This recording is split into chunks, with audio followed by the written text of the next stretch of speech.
Good morning. My name is Susanna McDermott, Director of Communications at the Interfaith Center on Corporate Responsibility. On behalf of ICCR staff and members, we welcome you to this overview of our 2018 Proxy Book and Voting Guide. ICCR's Proxy Book is an annual compilation of shareholder resolutions filed or co-filed by ICCR members as of the end of January. We published the Proxy Book and are convening this webinar to invite support for these proposals and the environmental and social concerns they raise. For those of you who might be new, I just want to take 1 second to briefly introduce ICCR.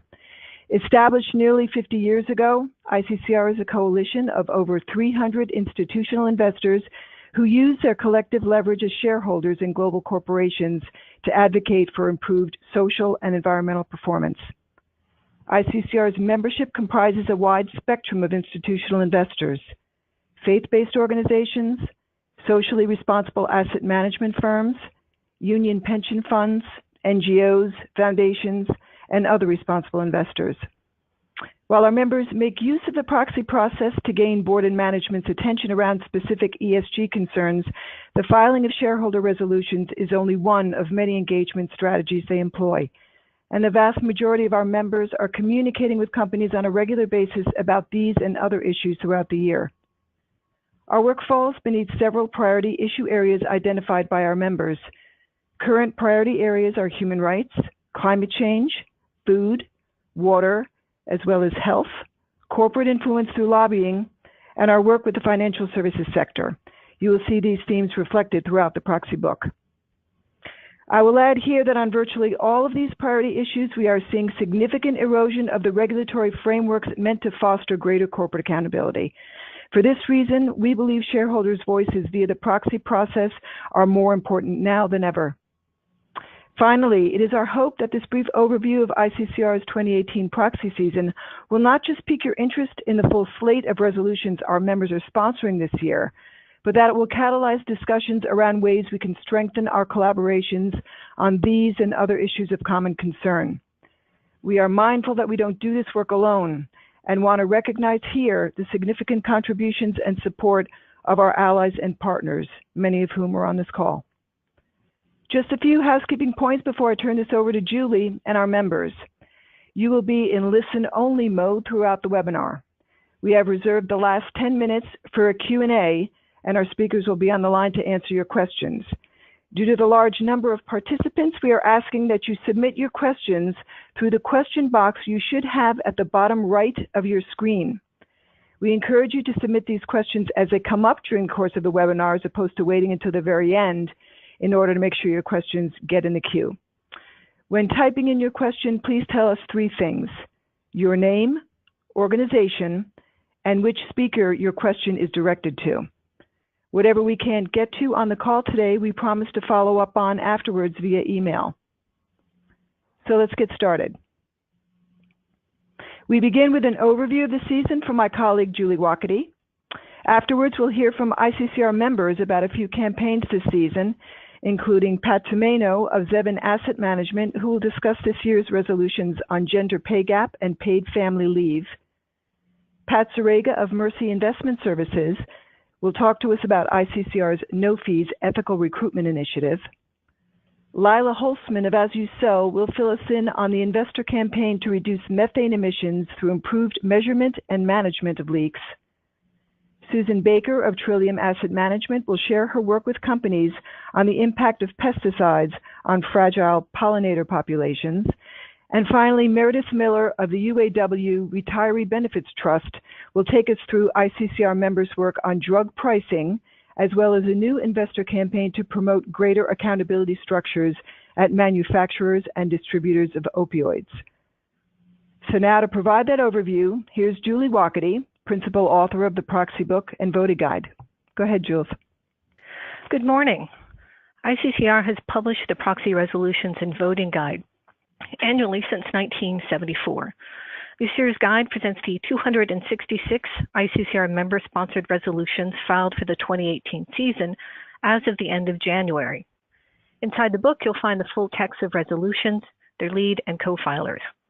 And for those of you who wish to learn more about the process of filing a resolution, we include a guide to filing on page 213. And now I'll take us through the data. This slide shows that, compared with this time last year, the number of resolutions filed by ICCR members dipped slightly from 283 to 266, while the number of companies receiving resolutions is up to 180 from 165 last year. We expect a few additional filings to take place over the coming months. So there were a number of new topics this year, including gun safety, paid family leave, political contributions, cost-benefit analysis, risk of lending and underwriting in tar sands production, senior executive incentives and integrate cybersecurity risks, report on board oversight of consumer data breach, risk oversight committee, responsible tax principles, create board committee on human rights, and lastly, supply chain policy on prison labor.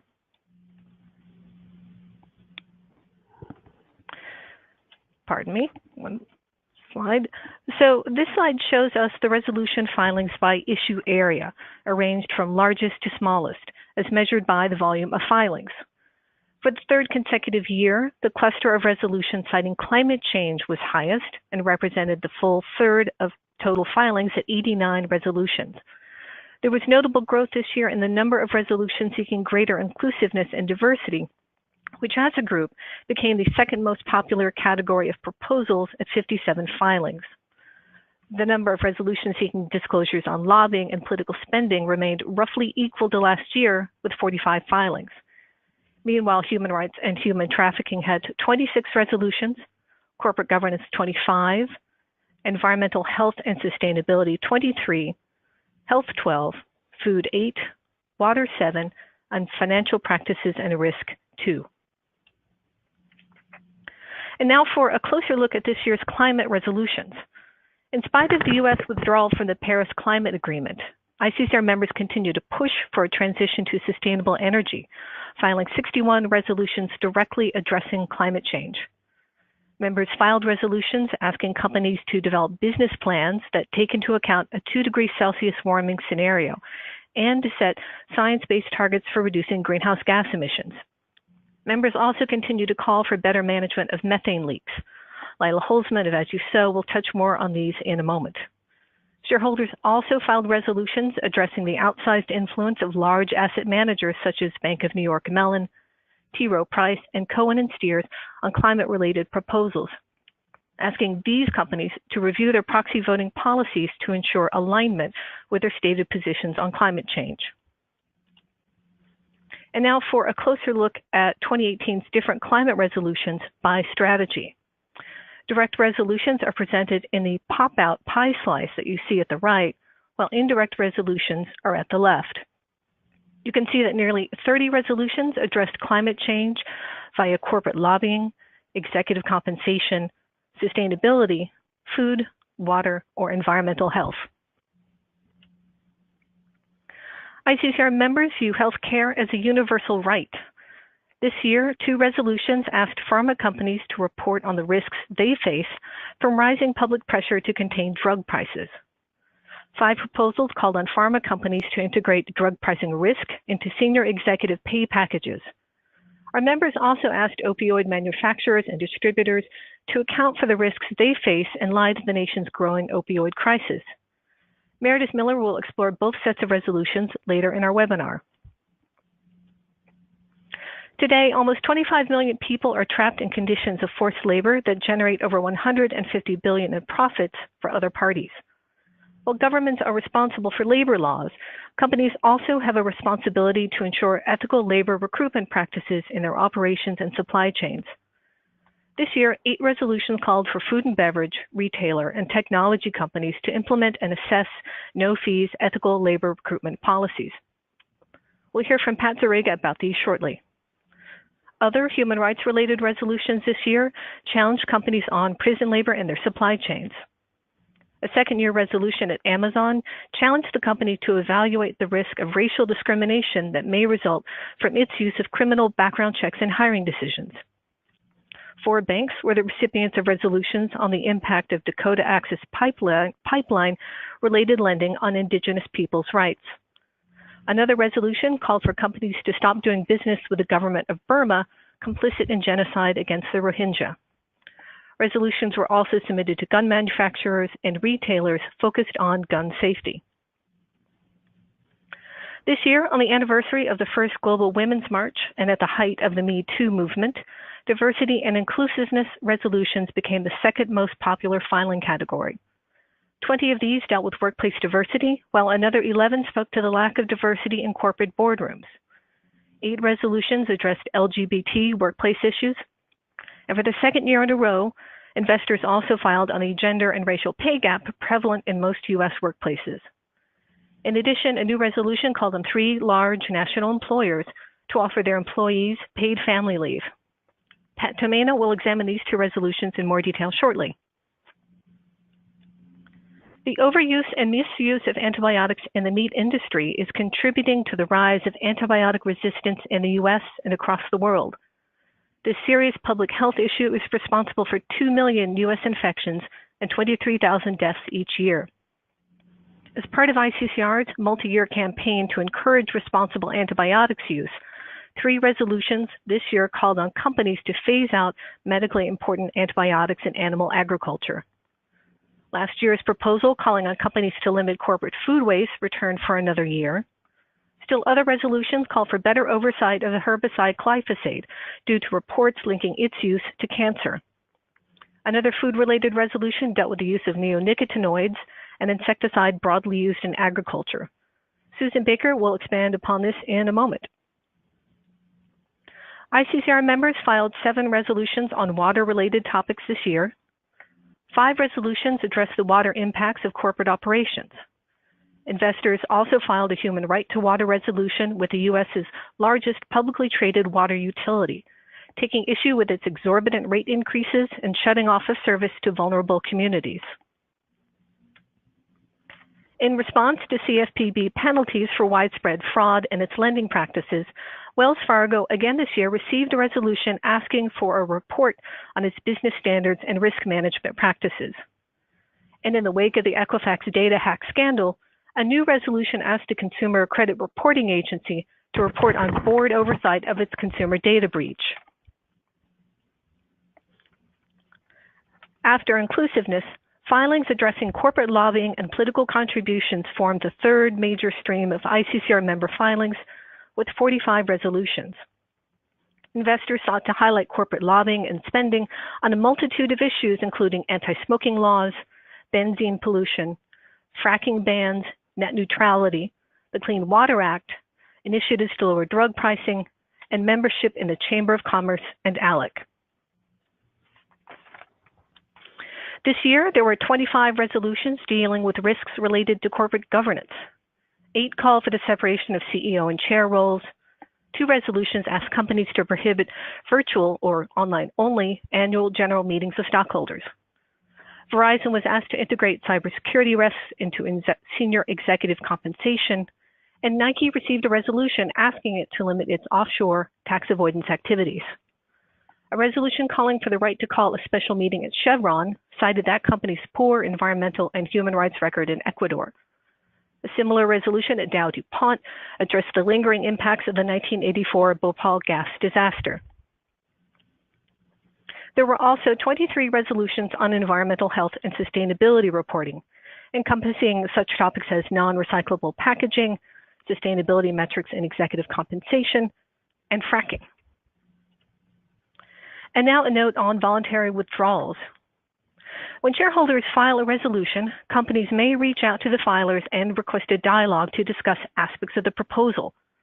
If an agreement between both parties is reached that satisfies the main requests of the proposal, such as issuing a report or amending a policy, filers may choose to voluntarily withdraw their resolution, which will then not appear on the company's proxy statement. Every year, ICCR members negotiate dozens of these successful agreements. 2017 was a particularly strong year for the ICCR coalition, as we negotiated over 100 corporate commitments on a range of issues. We are able to report that our coalition has already achieved 33 successful withdrawals of 2018 resolutions, putting us slightly ahead of where we were last year.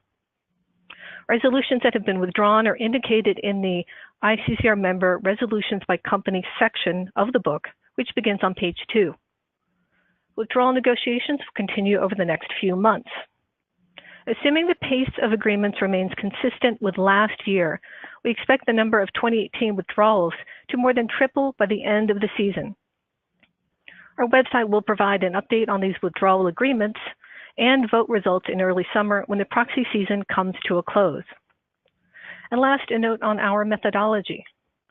In an update from our editorial policy last year, we moved a handful of resolutions regarding financing of the DAPL project, which last year appeared in the water section, into the human rights section due to their shift away from water and a greater focus on community rights and consent. Also, obesity and nutrition-related resolutions have moved out of the food section and into health. And now we'll move on to our guest speakers. Thank you. Thank you, Julie. And now we'll hear from Pat Tomaino of Zevin Asset Management. Go ahead, Pat. Thanks very much. As Julie indicated earlier, investors are increasingly expressing concern about diversity inclusion and associated investment risks and opportunities with those factors. And I'm here to describe 2 investor initiatives to help make workplaces more inclusive and in the process improve human capital management and long-term value for companies. This is action around workplace pay gaps and paid family leave. Those are the 2 issues I'm talking about today. Turning to workforce pay gaps, we note that the #MeToo movement has shined a spotlight on gender justice and given new urgency to gender lens investing. Gender lens investing is the effort to integrate an analysis of gender, power, and patriarchy into the way that we value companies and assess long-term risk. It's widely known, for instance, that women earn just 80% of what their male counterparts take home on average. It is less well known which companies perform better than others on that score and how companies are responding to that inequality. Gender lens investors are seeking the missing information. Zevin Asset Management and other firms have filed proposals urging disclosure on pay gaps and how companies manage associated risks. Because pay gaps are even wider between Black and white workers, Zevin has introduced the first shareholder proposals urging companies to address gaps between workers of different genders, as well as races and ethnicities. Pay gaps are particularly concerning in the retail and service sectors, where women workers are frequently their family's primary financial support. So, for 2018, we are refiling a proposal at TJX Companies, which is the parent company of TJ Maxx and Marshalls, where we got a very strong 16% support result in 2017. And we're submitting a new proposal to Marriott International on this issue. If adopted, these proposals would strengthen each company's commitment to inclusive workplaces. They would provide the first step toward closing pay gaps and also dramatically improve the quality of workforce composition disclosure as an added bonus. And our second focus today flows from the first.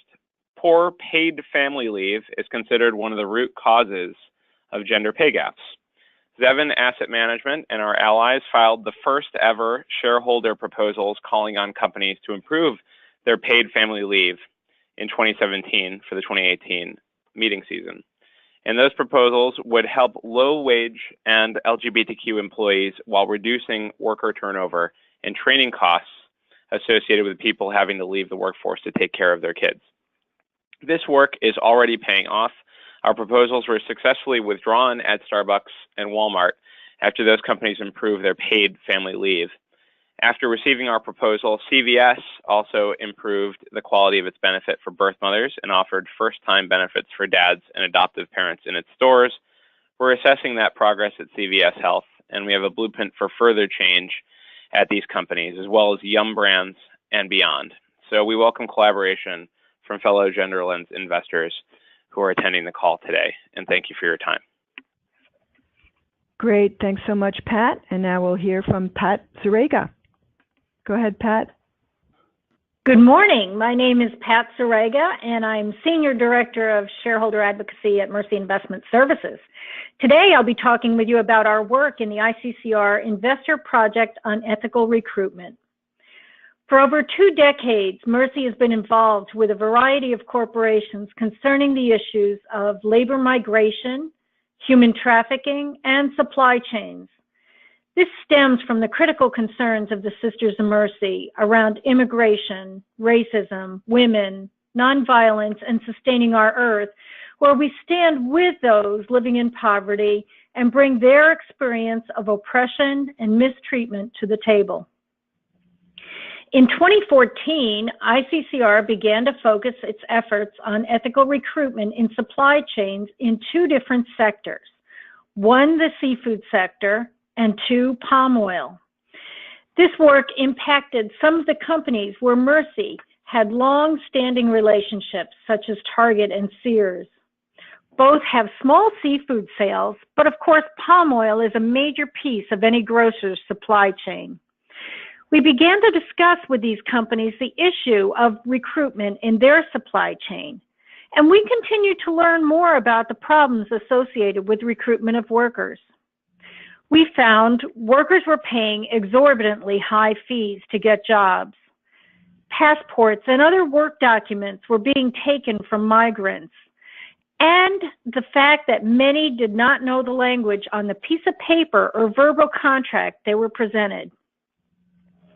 ICCR has had two roundtables over the years, one focusing on the issue of ethical recruitment, and more recently, one focusing on how companies are implementing ethical recruitment policies.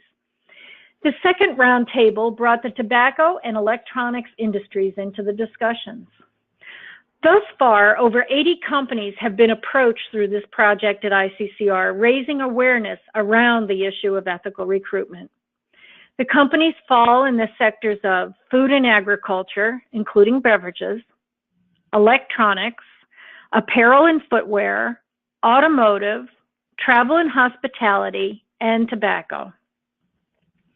In 2017, ICCR put out the report Best Practice Guidance on Ethical Recruitment of Migrant Workers, where the problem is clearly described and leading practices reviewed.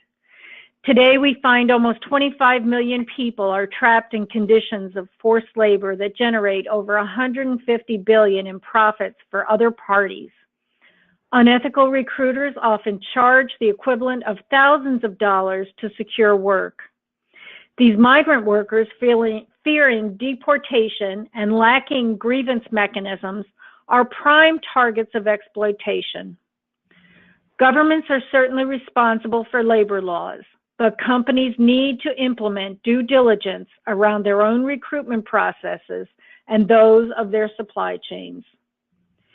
Since the project began, 27 companies have adopted the pillars of no fees in their human rights policies, and over 46 have adopted some of the other pillars, such as no passport retention and appropriate written contracts. Currently, Mercy, joined by other partners at ICCR, have filed resolutions with Williams-Sonoma, McDonald's, Amazon, and Bed Bath & Beyond, where we have asked for policy change as well as reports on due diligence efforts to ensure responsible recruitment within a company's operations and their supply chain.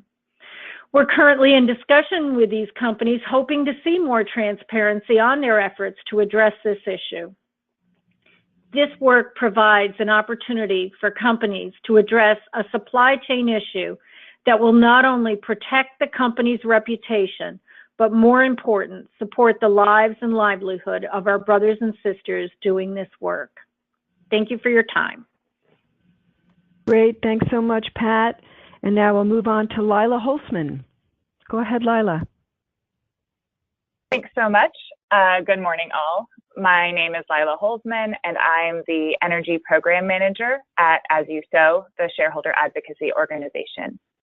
I'll be discussing shareholder work focusing on methane emissions from oil and gas supply chains.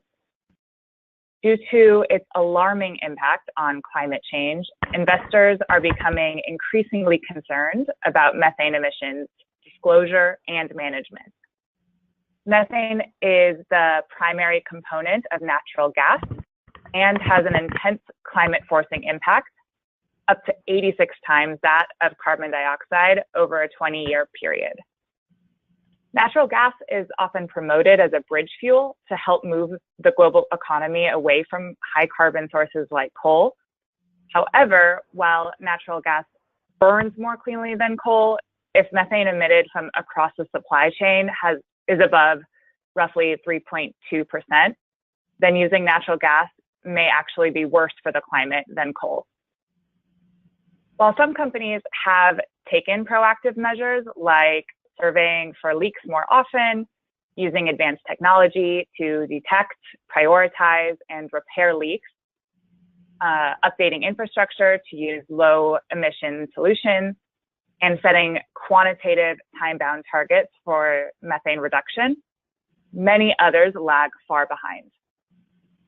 The EPA estimates that 72% of all oil and gas methane emissions come from upstream operations, and reducing emissions in that segment is not only possible, but generally cost-effective.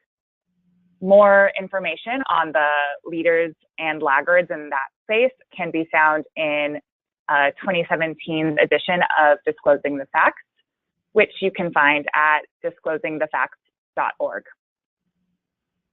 Less attention historically has been paid to methane emissions from midstream or downstream operations, but that is changing.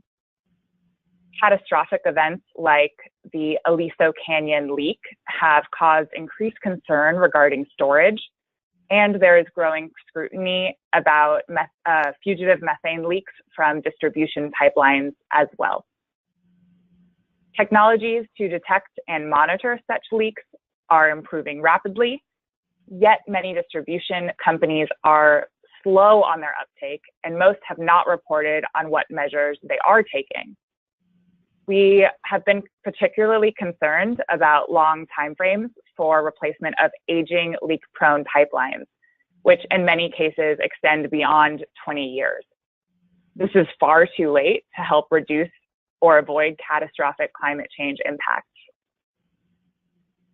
Lack of consistency across companies' methane management disclosures has made it challenging for investors to get a clear sense of company-by-company methane risk.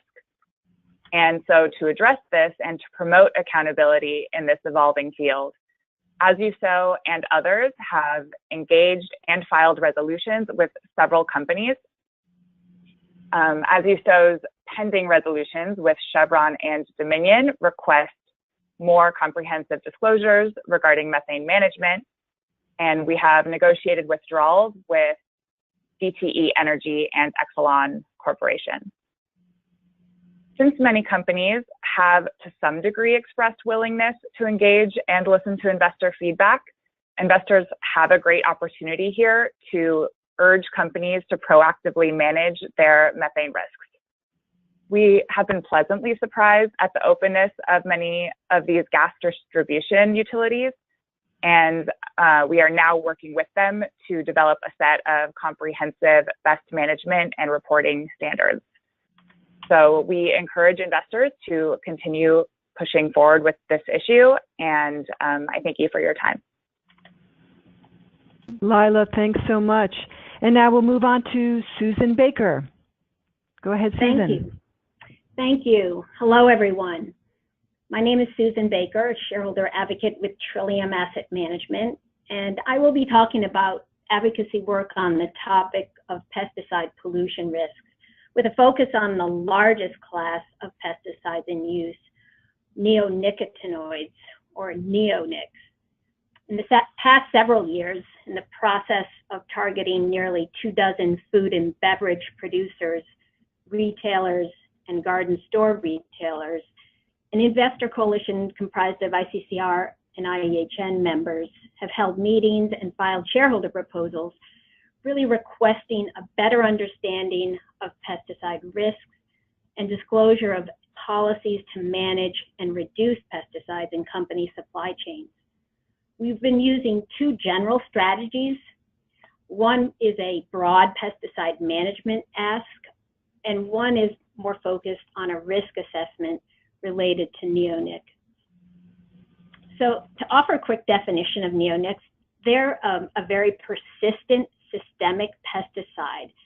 So their persistence has really shown up recently in reports that they have a year-round presence in tributaries in the Great Lakes, creating potential risks to birds and fish.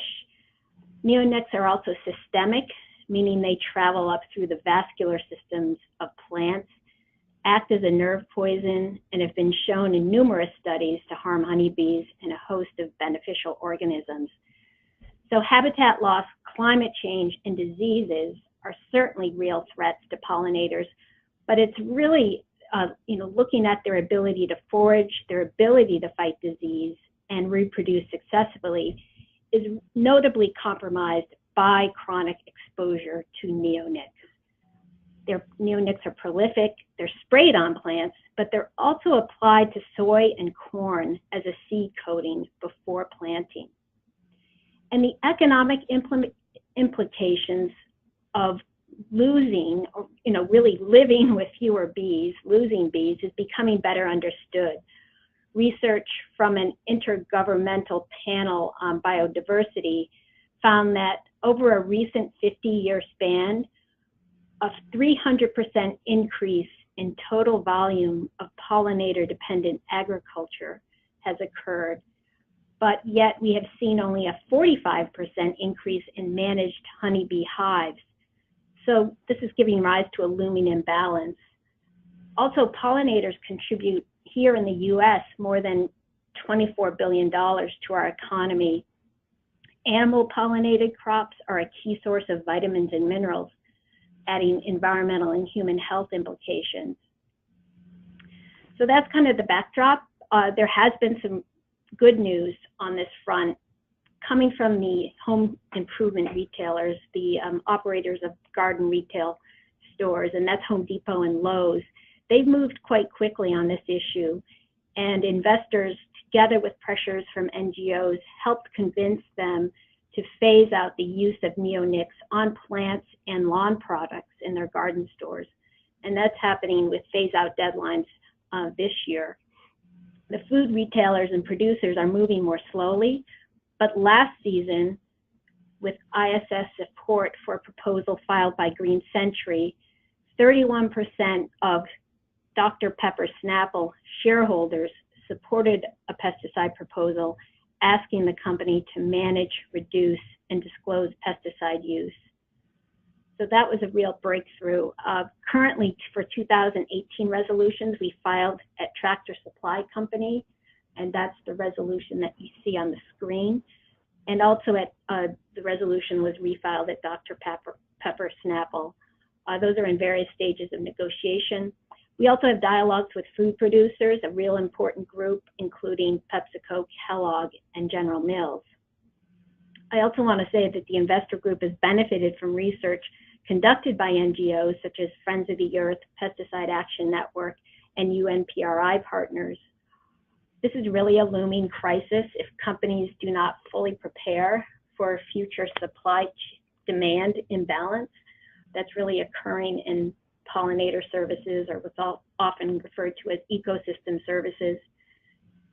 It's up to investors to make sure that companies in their sustainable agriculture programs meaningfully address the systemic risks, pesticides, and the loss of pollinator populations truly pose to our global food system. So we welcome and encourage your support for these proposals and in these engagements. Thank you.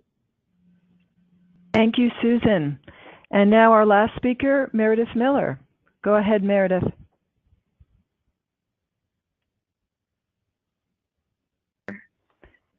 Meredith, you want to make sure you're off mute. There you go. Good morning, everyone. Can you hear me? Yes, we can. Go ahead. Oh, great. My name is Meredith Miller. I'm the Chief Corporate Governance Officer for the UAW Retiree Medical Benefits Trust. I'll be talking about two initiatives that the Domestic Health Group is pursuing for the 2018 proxy season. The first initiative is on compensation incentives and drug pricing.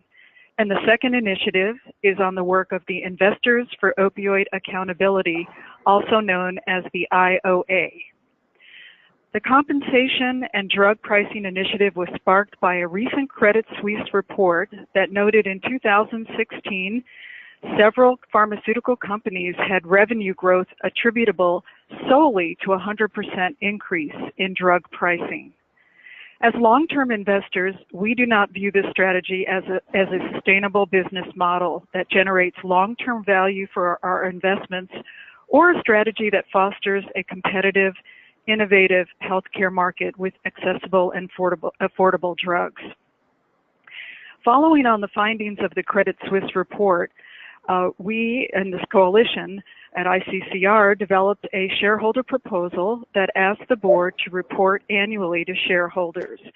And we asked them to report the extent to which risks related to public concerns over drug pricing strategies are integrated into bonus and long-term incentive pay plans. And the report should also include whether executives are rewarded or penalized for adopting pricing strategies that incorporate public concern about price increases or making or honoring commitments about pricing. An ICCR coalition of 15 investors have now filed this resolution at 5 companies, and that accounts for a total of 56 co-filings, which is incredible. Mentioned in, these are at companies, 5 companies mentioned in the Credit Suisse report, and those companies include AbbVie, Amgen, Biogen, Bristol Myers Squibb, and Eli Lilly. I would note that we have been no actioned at all of these companies, and no decision has been made yet by the SEC staff about these no actions. With respect to the second initiative on opioids, the IOA, that is the Investor Coalition, was established in July 2017 out of heightened concern that opioid company risks may threaten shareholder value and have a profound long-term implication for the economy and our society. As we know, no one is untouched by this opioid crisis. It has literally ravaged our nation. People are affected both in terms of their health, and it has serious implications for lower mortality rates and difficulties in terms of employment. The IOA is a diverse coalition of 43 institutional investors representing treasurers, comptrollers, asset managers, faith-based funds, public and labor funds with over 2.2 trillion in assets under management. This coalition is filing several, nearly over 20 shareholder proposals on board oversight of business risks related to opioids at 13 opioid distributors and manufacturing companies. We are also having dialogues with these companies as well. It's interesting to note the faith-based funds are the largest group of members in the IOA, and the coalition is co-led by Mercy Investment Services and the UAW Trust. The IOA resolutions are customized for each company, and they generally cover this set of issues. They usually cover independent director investigation into how they're responding to these business and reputational risks related to opioids. So that's a request for an independent director committee to do this investigation. Secondly, we're looking largely at companies to separate the chair and CEO. We're also calling for the adoption of misconduct clawback policies and disclosure of the use of those policies. And generally, we are also asking questions about more transparency on corporate political spending and lobbying related to opioid business.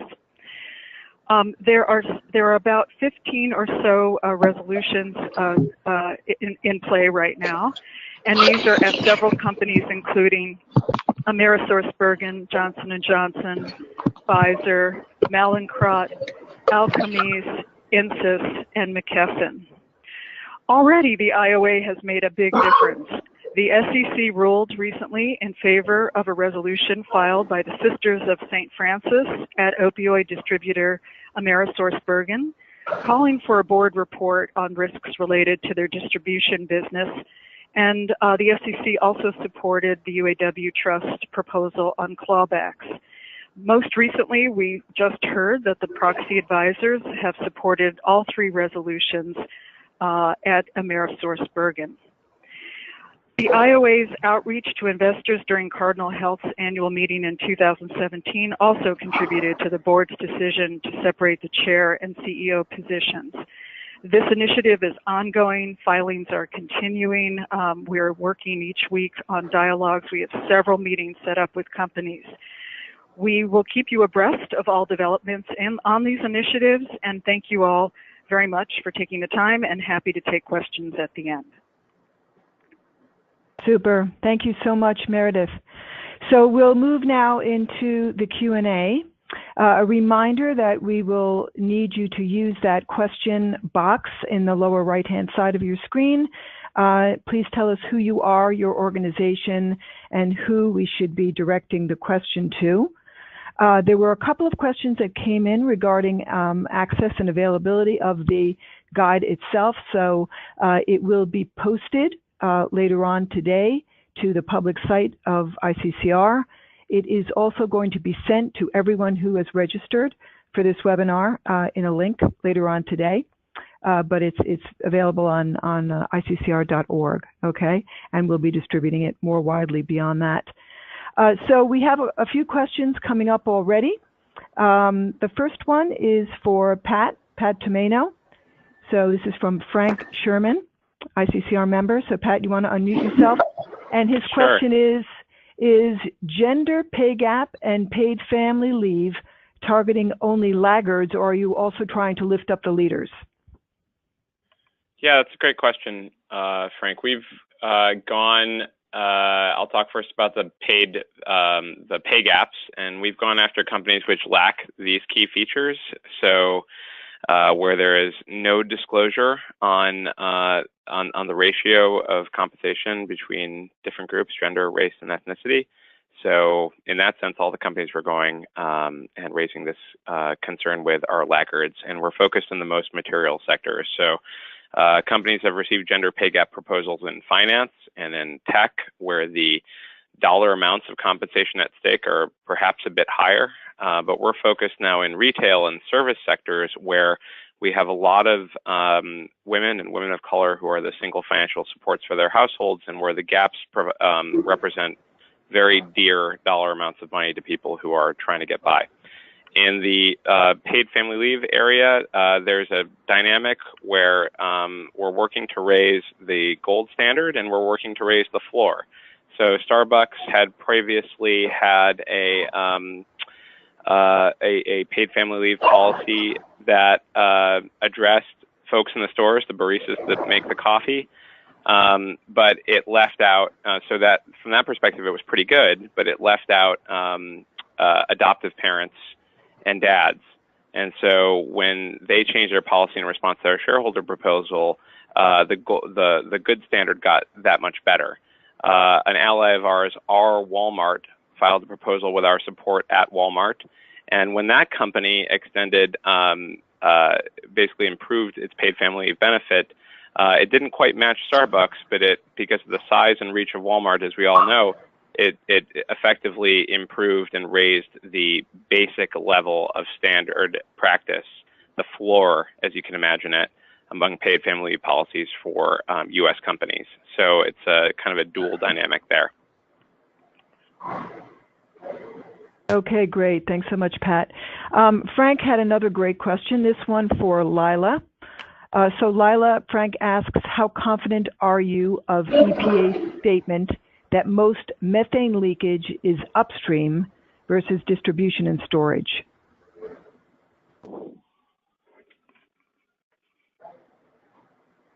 Lila, do you have that?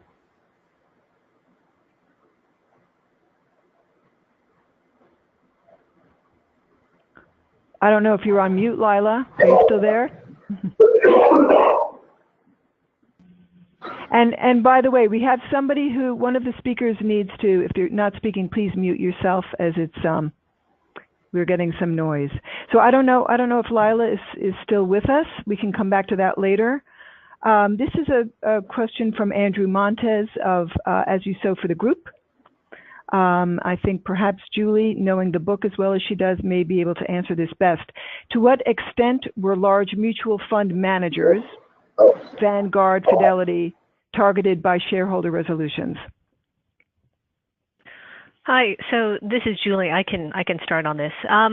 They were not targeted beyond the issue of climate change, I would say, this year, because there was an attempt by shareholders to get some of the largest ones to bring into alignment their stated positions on climate change with their actual proxy voting policies. So Bank of New York Mellon, T. Rowe Price, and Cohen and Steers received resolutions this year focusing on that needed alignment. Okay, I have a question for, I'm sorry, are you done, Jules? Yep, done. Okay. All right, a question for Susan. Economic replacement to neonics, question mark. Sure. Well, yeah, in certain countries, they are beginning to hand pollinate fruits. The problem is we need animal pollination. Otherwise, what I've read is that nutrient loss occurs. So the type of fruit and the type of vegetable, the quality is diminished without animal pollination. But there's mechanical bees. There's many different experiments going out there to try to replace animal pollination. It's just I haven't seen anything that's reached any scale yet. Okay, thanks, Susan. This is a question for you, Meredith. Are you able to give us a flavor of the dialogue with opioid companies so far? What have their concerns or challenges been? And this is from Seema Suchak from Schroders in London. Yes, thank you very much for the question. The flavor, well, some of the companies have offered up their chairman, in this case it was a chairman, and senior executive staff, and they have been very forthcoming in talking about the efforts that management has taken in terms of some of the anti-diversion efforts on opioids and community outreach.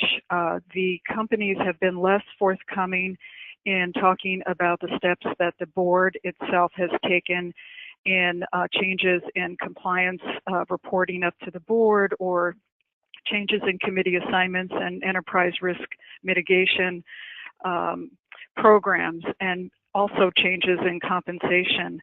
So that is really where we've been trying to get more transparency around that issue. So we're trying to really elevate it to the board level and try to make sure that we have that information. And while the other information is very important as well, it has been really our goal has been to really focus on board accountability. Thanks, Meredith. Julie, I'm going to pitch this one to you because you know the book inside and out. This is from Dave Moore. And what companies were contacted on gun safety? There were manufacturers and at least one retailer. Do you have that information for Dave? Or Dave, we can get back to via email as well. I'll see if I can get this off the top of my head. I don't have the book in front of me, but it was American Outdoor Brands, Sturm Ruger, and there was one more. Was it Dick's Sporting Goods, I believe? And this will be all clear to you in a couple of hours, Dave, because you'll be able to get the book and see for yourself. We have a question here. I'm back unmuted, I think, if you wanted me to answer that previous question. You're back with us. Thank you so much. Yeah, do you remember the question? I do, and it was a great question. Okay, go ahead. Yeah. So with regard to confidence in the EPA's estimate that most methane emissions come from upstream operations, I would say I'm relatively confident about the direction of that estimation. I think likely upstream operations are heavy on emissions relative to other parts of the supply chain. I do think emissions from downstream operations are underestimated, and the question is by how much. And there are more and more studies being done currently to try to improve our ability to calculate that. But right now, the way EPA calculates methane emissions from leaking pipelines is just using emission factors that are really not, I don't have a lot of confidence in those emission factors, I would say.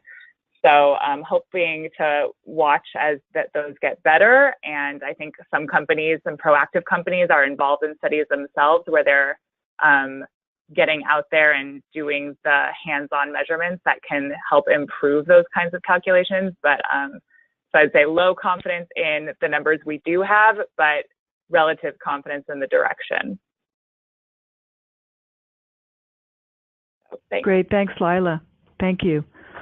We have a question from Ellie McCarthy. It's good to see the attention to human rights, yet our immigration system is getting worse and dreamers are being deported while their anxiety builds. Can we get some advocacy to call on major banks to stop profiting from immigration detention and deportation through their funding of private prisons, and maybe ask them to use their leverage with Congress to call for the passage of a Clean Dream Act? Ellie, I will put you in touch with our program director, Nadira Narain, who is working on that issue. This is a new issue here at ICCR, at least in terms of working on Dreamers DACA. But I rest assured that, yes, this is an issue that we're taking up here at ICCR. Looking for other questions. Susan, this is really just an addition from Frank. Frank was following up on his question about pollinators. He said his question is not replacement for the pollinators, rather replacement of the pesticide. Oh, I'm sorry, I did not hear that correctly. Replacement for the pesticide. Well, there is evidence that neonics are not needed on soybeans. It does not affect the yield. So the EPA has done some research on the impacts of yield if soybeans are planted without the neonic coating, and there was no significant difference. So there's more assessments taking place, but the problem is yeah, there's too much coating and there's too much spraying going on, which is making this just prolific in our environment. We don't want to go back to the organophosphate pesticide, which was on the market before neonics were introduced. So the answer really is to eliminate where there's no need for it. And as more research comes out, and the neonic is actually, the ban in the European Union is still in effect because of the ongoing harms that are being realized. So that's where we're migrating toward: integrated pest management, organics, and just a realization that potentially this is not needed in the magnitude that it's currently being used in our agriculture industry. Great, thanks. Thanks so much, Susan. There's a question here from Kim Sheehan, Sydney Law School. Are you seeing more support from proxy advisors this season for your proposals? That's a great question, obviously of import to everyone in our coalition. I will tell you, Kim, that it's still a little bit early. We are seeing support for resolutions come in. Meredith, you may want to speak to that in terms of what's going on with the opioid resolutions. But in generally it is just a bit early, but we will keep you updated on that front for sure. Sure, Susanna, did you want me to jump in? Sure, sure, absolutely. It's a nice story. Well, I would just say that we were very pleased that two new resolutions, one which was on the independent directors board report, which would really be comparable to an investigation by the independent directors of the board on the business risks related to the opioid crisis. We were very pleased that that was supported because that's a first-time resolution that was developed by Beth Young, our consultant. And then secondly, the other one that we were very pleased was the disclosure of the use of the clawback. And again, that has not gone to a vote, to my knowledge, in the past, and so we were very pleased. A whole misconduct clawback policy has gone to a vote, but not sort of just separately the use of the disclosure. So we were really pleased about the support and thought that it really and then the independent chair, of course, got supported as well.